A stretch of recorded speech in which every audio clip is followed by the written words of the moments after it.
Good morning. Giving a year update on the Gargoyle Gecko vivarium I planted. So you can see a lot of the plants have grown in. I've actually trimmed the pothos a few times already. I lost a few things. There used to be a golden spike moss that died. The moss that was up on the trunk here, I actually moved down to the log on the floor. I mean, the one in the shade isn't doing too well, but you can see up front it's kind of spreading into the light.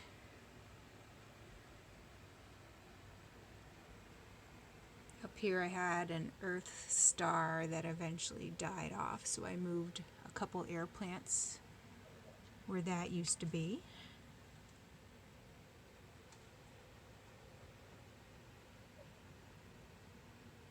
This million hearts is actually doing very well. It kind of went down and then it's growing back up to the front from the back.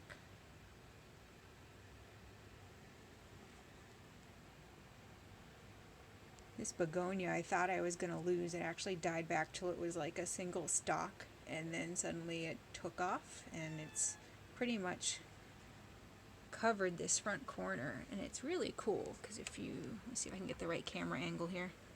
It's actually red underneath. Creates this neat little shady area in the corner. Philodendron is doing very well. Every once in a while a stalk will come up the back wall and it kind of hits where the UVB is and dies, so you can probably see it like way down there. Yeah. And I'm actually probably going to train this up a little when it gets a little taller. Hoya's doing great.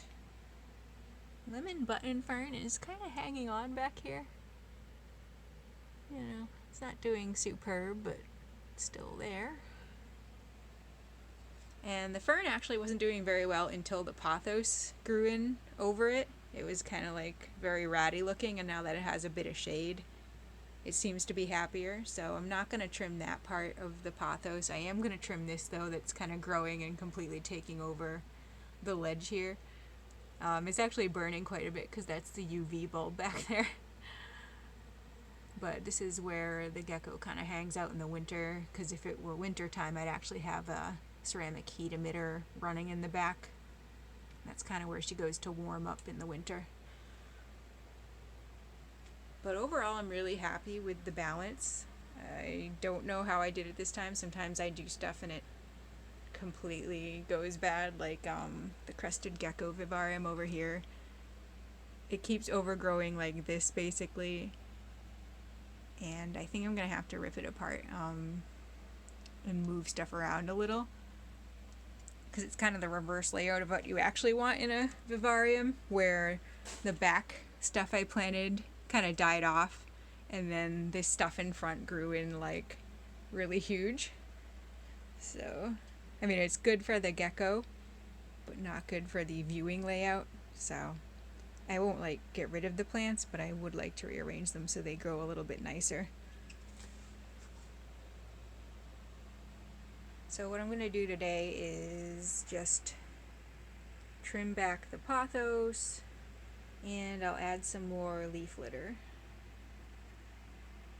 That's it. The custodians in this, if you'll remember, are the orange powder isopods. I don't know if I can find any for you. Let's see. Oh, there's some springtails. Just because I want one, I'm not going to be able to find one. No. But there are a ton. I see them when I put out food. Usually they'll come and show up at nighttime. So they've actually grown in very well. And springtails.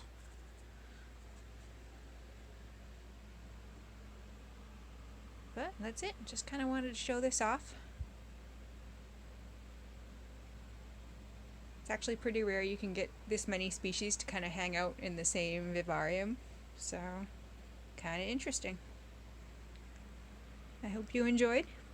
Have a good weekend.